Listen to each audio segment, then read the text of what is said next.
블라디미르 푸틴을 막고 싶다면 핵무기가 필요합니다. 그것은 우크라이나 전쟁에서 흔히 들을 수 있는 교훈입니다. 하지만 동유럽에서는 이것이 즉시 우려를 낳는 듯합니다. 확대되는 미국과 유럽 간 균열 속에서 많은 사람들이 미국의 막대한 비축량의 유용성에 의문을 제기하고 있습니다. 그래서 지금 흥미로운 상황이 전개되고 있습니다. 프랑스가 핵우산을 동쪽으로 더 확장할 뿐만 아니라 핵무기의 수량 자체를 늘리려는 의도적인 노력이 이어지고 있습니다. 질문이 몇 가지 있습니다. 그게 효과가 있을까요? 그리고 이 시스템이 미국의 유사한 시스템과는 다른 점이 있을까요? 네, 아마 효과가 있을 수도 있고 미국 시스템보다 더 오래 갈 수도 있습니다. 하지만 더 큰 억제 효과는 핵 공유가 폴란드가 더 나은 재래식 전력을 갖추도록 해준다는 점에서 나올 것입니다. 네, 우리는 집단 안보의 또 다른 승리를 보고 있습니다. 그래서 오늘 영상에서는 프랑스가 새로운 핵 시스템으로 실제로 무엇을 하려고 하는지에 대한 개요부터 시작하겠습니다. 이 결과가 몇 달 전부터 충분히 예측 가능했다는 점을 말씀드리겠습니다. 그 후에는 방향을 바꿔 프랑스의 노력과 유럽에 있는 기존 미국 시스템을 비교해 보겠습니다. 마지막으로 장기적으로 미국 시스템의 신뢰성에 대해 살펴보겠습니다. 본격적인 대화는 프랑스의 활동부터 시작하겠습니다. 사실 이 새로운 계획의 기원은 1년 전인 2025년 3월로 거슬러 올라갑니다. 그때 마크롱 대통령은 프랑스의 핵우산을 유럽 동부 지역까지 확장하는 것에 대한 논의를 시작하고 싶다고 발표했습니다. 이것은 분명히 새로운 트럼프의 새 체제에 대한 대응이었습니다. 오벌 오피스에서의 분노와 카드에 대한 대화는 불과 일주일 전이었고 미국의 입장에 대한 유럽의 불안감은 그 어느 때보다 높았습니다. 프랑스만이 백악관의 대서양 횡단 약속에 대해 궁금해한 것은 아니었습니다. 핵카드는 프랑스가 내놓은 놀라운 반응이 아니었습니다. 사실 이것이 프랑스가 핵무기를 처음 갖게 된 근본 이유입니다. 아주 오래전 아이젠하워 행정부 시절, 프랑스는 미국이 파리를 구하기 위해 뉴욕을 희생하려 하지 않을 것이라는 우려로 첫 번째 핵무기를 실험했습니다. 이 점을 명심하세요. 당시 프랑스 해방을 위해 노르망디 상륙작전을 지휘한 대통령이 집돈 중이었습니다. 제골이 동맹 내 신뢰성을 극도로 걱정했다는 것만으로도 충분히 설명됩니다. 그때와 지금의 가장 큰 차이는 위협이 훨씬 멀리 있다는 점입니다. 냉전 시기에는 프랑스가 철의 장막에서 서독 하나만큼 떨어져 있었습니다. 이제는 러시아에 도달하려면 한때 동독이었던 지역을 지나 폴란드를 거쳐 발트 3국이나 벨라루스 중 한 곳을 통과해야 합니다. 미안해, 칼리닝그라드. 넌 이 게임에 못 들어와. 동유럽 동맹국을 방어하기 위해 핵무기를 사용하겠다는 어떤 약속도 신뢰를 얻으려면 프랑스는 핵배치를 그 방향으로 이동시켜야 할 것입니다. 자, 1년이 지나 2026년 3월이 되자 우리는 그것이 어떤 모습일지 감을 잡기 시작했습니다. 프랑스는 실제로 핵무기를 더 동쪽과 다른 지역에 전진 배치할 계획입니다. 현재까지 이 프로그램에 참여한 파트너 국가는 독일, 폴란드, 네덜란드, 벨기에, 그리스, 스웨덴, 덴마크입니다. 이것은 프랑스가 단순히 핵전력을 해당 지역들에 배치하는 것뿐만 아니라 프로그램 자체를 구축하기 위해서도 상당한 투자가 필요할 것입니다. 프랑스는 약 300개의 핵무기만 보유하고 있는데 이는 러시아의 4,400기와 미국의 3,700기에 비하면 아주 적은 수치입니다. 따라서 프랑스는 탄두를 더 생산해야 합니다. 하지만 핵 옵션에 대해 말하자면 오늘 영상은 인코그니의 후원으로 제작되었습니다. 만약 여러분의 개인정보가 인터넷에 그냥 남아있어서 악의적인 사람들이 이를 악용할 수 있다는 생각이 싫으시다면 인코그니가 바로 여러분을 위한 도구입니다.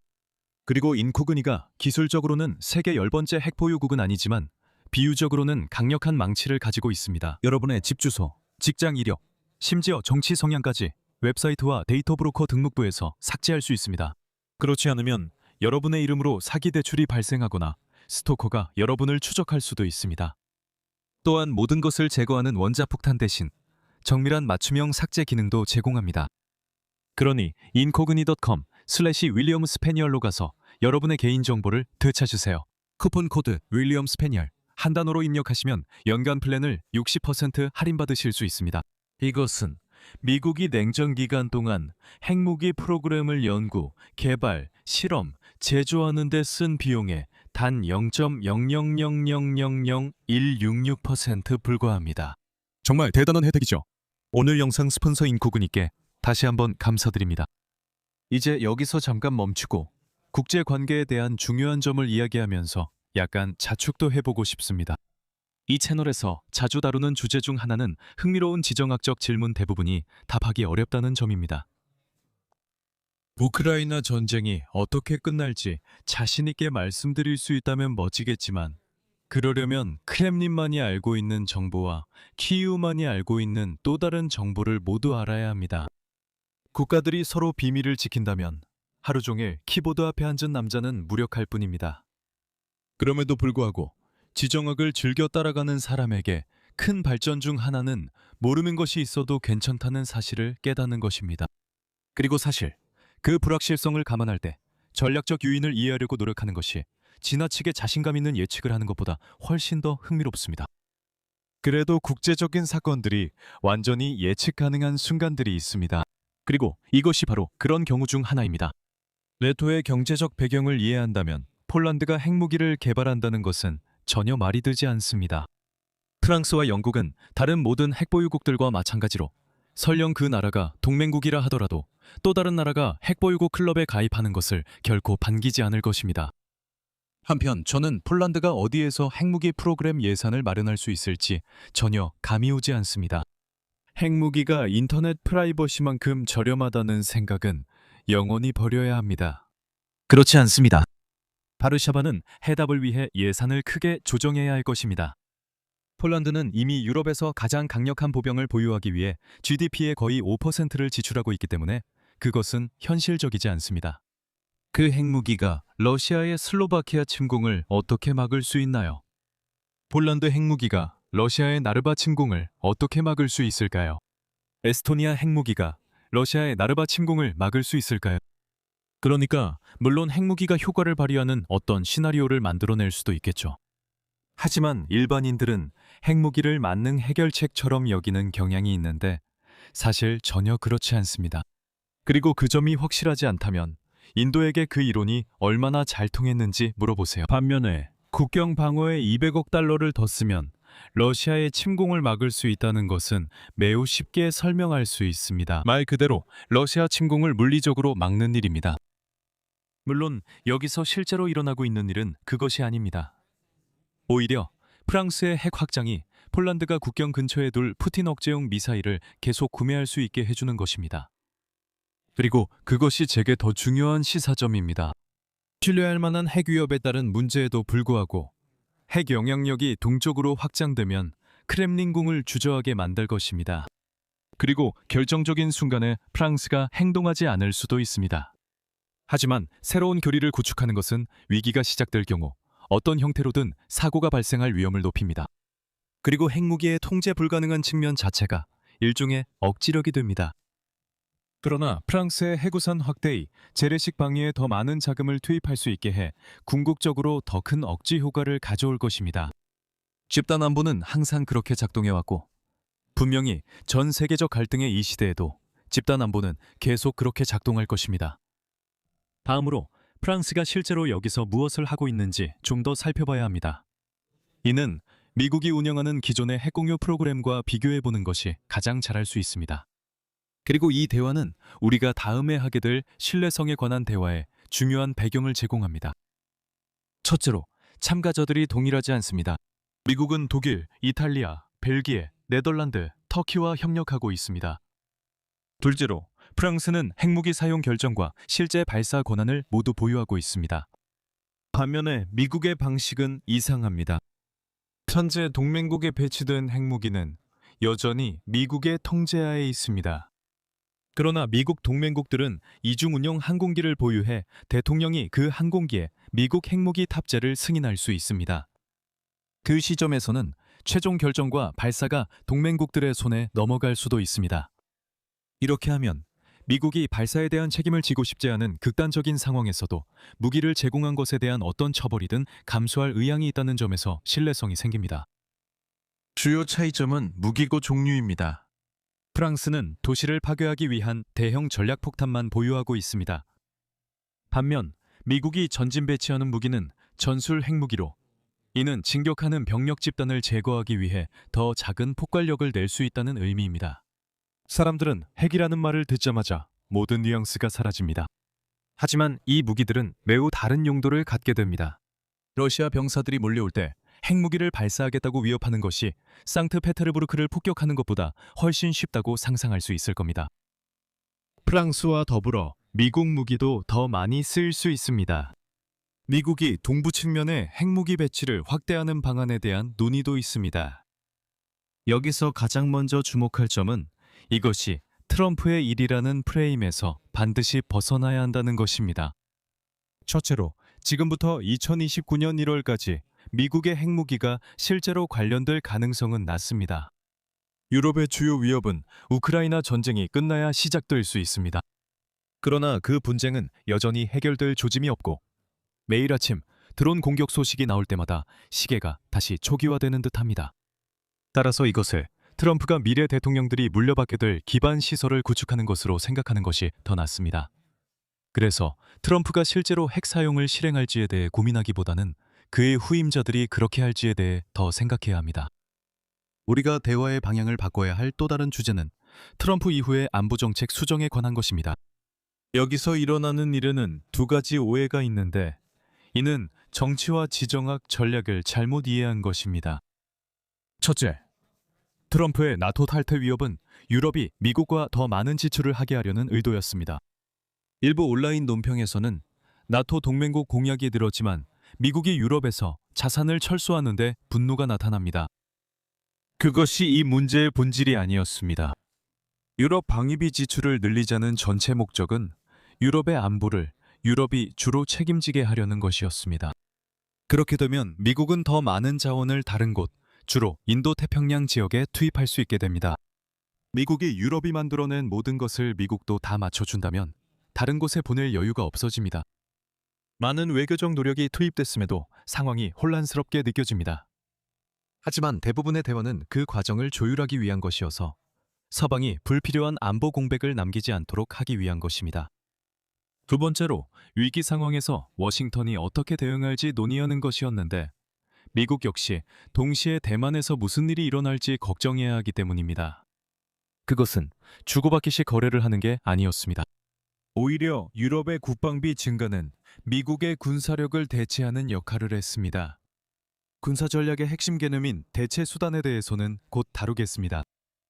또 다른 오해는 유럽이 단지 지금부터 2029년까지의 격차만 메우면 그 이후에는 모든 것이 정상으로 돌아올 것이라는 생각입니다. 네, 온라인에서는 이와 완전히 반대되는 반동적인 의견들도 볼 수 있습니다. 미국은 다시는 신뢰할 수 없으며 유럽은 대서양 관계에서 완전히 결별해야 한다는 주장입니다. 정책 결정자들은 실제로 이런 생각을 믿지 않습니다. 트럼프 백악관과 장기 합의를 계속 이끌어내고 있기 때문입니다. 하지만 여전히 핵심을 놓치고 있습니다. 유럽이 미국을 신뢰할 수 있는지에 초점을 맞추는 것은 이것을 2028년에 다시 한번 룰렛을 돌리는 문제로 바꿔버립니다. 공이 트럼프의 재등장에 멈출지 아니면 이전으로 돌아갈지 알 수 없는 상황이 드는 것이죠. 이것은 상황을 올바르게 바라보는 방식이 아니며 미국의 이익을 더 넓게 보는 대신 대화 전체를 트럼프 중심으로만 돌리게 만듭니다. 솔직하게 말씀드리겠습니다. 예전으로 돌아가는 일은 없을 것입니다. 네토가 창설된 이후 모든 미국 대통령은 유럽이 군사비를 적절하게 지출하도록 만들고 싶어 했습니다. 이제 마침내 이런 일이 일어나고 있는 만큼 다음 대통령이 이 결과를 이끈 정책들을 되돌릴 일은 없을 것입니다. 다음 대통령이 민주당 출신이라 하더라도 만약 들어와서 자, 다시 유럽 안보를 지원하자고 사실상 선언한다고 상상해 봅시다. 그들은 그 뉴스에서 큰 비난을 받을 것입니다. 그들은 그런 상황에 절대 빠지지 않을 겁니다. 이제 바뀔 가능성이 있는 것은 대서양을 사이에 둔 대화의 예의일 것입니다. 이는 유럽 외교관들이 그 시점까지 4년 동안 참아왔던 안도의 한숨을 내쉴 수 있게 해줄 것이 분명합니다. 이제 미국을 신뢰하지 못해 무기 생산에 집착하는 유럽인들도 여전히 미소를 지을 수 있습니다. 유럽의 건전한 군사 지출은 동맹의 조정 전략에 영향을 미칠 수 있는 협상력을 더 갖게 된다는 것을 의미합니다. 어쨌든 지금은 새로운 미국 배치 계획을 논의해야 합니다. 분명히 말씀드리면 이는 현재 펜타곤 내부 논의일 뿐입니다. 하지만 미국이 기존 병력을 철수하면서 비재래식 전력 베이스치를 늘릴지 검토하는 다소 이상한 병치에도 불구하고 저는 여기에 뭔가 의미가 있다고 생각합니다. 기본적인 개념은 미국이 나토를 통해 동맹국들과 협력하여 이중 임무 수행이 가능한 항공기를 유지하는 기존 프로그램을 확대하는 것입니다. 이를 통해 핵무기의 전진 배치가 가능해집니다. 폴란드가 최우선 순위에 있지만 프랑스의 새로운 프로그램과 달리 발트 3국 도논의에 포함되어 있습니다. 상황에 대한 배경을 설명하자면 냉전 시기 미국은 최대 73개의 핵무기를 유럽에 전진 배치한 적이 있습니다. 지금은 약 100개의 B-61 폭탄, 즉 우리가 앞서 논의했던 전술 핵무기만 남아 있습니다. 그리고 냉전 시기의 전략적 역사를 조금이라도 알고 있다면 이것이 다시 이해가 될 수도 있습니다. 소련의 위협이 최고조에 달했을 때 미국은 철의 장막을 따라 병력 격차에 대해 절박하게 걱정하고 있었습니다. 전술 핵무기는 소련의 진격을 충분히 오래 방해해서 미국이 균형을 맞출 수 있도록 해주는 결정적인 균형추가 될 것으로 여겨졌습니다. 만약 미국이 유럽에서 병력을 감축할 생각이라면 우리는 다시 예전과 같은 문제로 돌아가게 됩니다. 전술 핵무기가 해답입니다. 하지만 저는 무기고가 실제로 위협이 될 때만 의미가 있다는 우려를 본 적이 있습니다. 글쎄요, 맞는 말이죠. 미국이 그 지역에서 병력을 철수하는 것은 잘못된 방향으로의 값비싼 신호이며 어쩌면 전체 작전을 무의미하게 만들 수도 있습니다. 여기서 두 가지 점을 염두에 둘 가치가 있다고 생각합니다. 무기 배치도 값비싼 신호입니다. 미국의 적들이 유럽 내 미국의 핵 영향력 대폭 확대가 수천 명의 지상군 주둔보다 더 위협적인지 덜 위협적인지 판단하도록 맡기겠습니다. 또 다른 쟁점은 지상군과 전술 핵무기가 전략적으로 상호 보완적인지 아니면 전략적으로 대체 관계에 있는지입니다. 이런 개념들은 아마도 교차 편미분에 대해 생각하게 만들기 때문에 충분한 주목을 받지 못하지만 좋은 군사 정책을 수립하는 데 매우 중요합니다. 미국의 결의에 대해 모든 것이 공개적으로 이해되고 있다고 가정하고 잠시 신호 전달 측면은 걱정하지 맙시다. 두 무기가 상호 보완제라면 한쪽 무기를 한 단위 더 보유하면 다른 쪽 무기를 다음 한 단위 더 추가하는 것도 더 매력적이게 됩니다. 한쪽 무기를 추가하면 다른 쪽 무기 추가가 덜 매력적이라면 이 무기들은 대체제입니다. 냉전 시대로 돌아가 보면 미국은 병력과 핵무기를 대체제로 취급했습니다. 지상군이 없다는 것은 전진 배치된 핵무기의 가치를 높였습니다. 즉, 유럽의 전략적 취약점은 전술 핵무기 사용 신뢰성을 높였습니다. 미국의 실질적 대안이 없었기 때문입니다. 그래서 이것이 유럽이 원하는 것과 정확히 일치하지는 않더라도 합리적인 정책처럼 보이는 이유입니다. 이 정책은 미국이 유럽 대륙에 계속 관여하도록 하면서도 다른 자원들은 인도 태평양 지역으로 이동시키는 역할을 합니다. 유럽이 주의해야 할 점은 우리가 여전히 핵무기에 대해 논의 중이며 핵무기 사용 위협은 항상 신뢰하기 어렵다는 점을 잊지 말아야 한다는 것입니다. 그럼 오늘의 핵심 요점은 무엇일까요? 프랑스는 자국의 해구산을 동유럽까지 확대하려 하고 있습니다. 나토의 광범위한 군사 계획을 고려하면 이는 합리적 선택입니다. 한편 미국 군사 계획은 트럼프 행정부를 넘어 장기적 시점을 보고 있습니다. 그리고 미국의 전술 핵무기 공유 프로그램 확대는 국방부의 글로벌 우선순위를 고려할 때 합리적인 선택입니다. 오늘 영상 스폰서 인코그니께 다시 감사드립니다. incogni.com/williamspaniel에서 쿠폰 코드 윌리엄스페니얼 입력 시 연간 플랜 60% 할인됩니다. 오늘 영상이 마음에 드셨다면 좋아요, 공유, 구독 부탁드리고 내일 다시 뵙겠습니다. 건강하세요.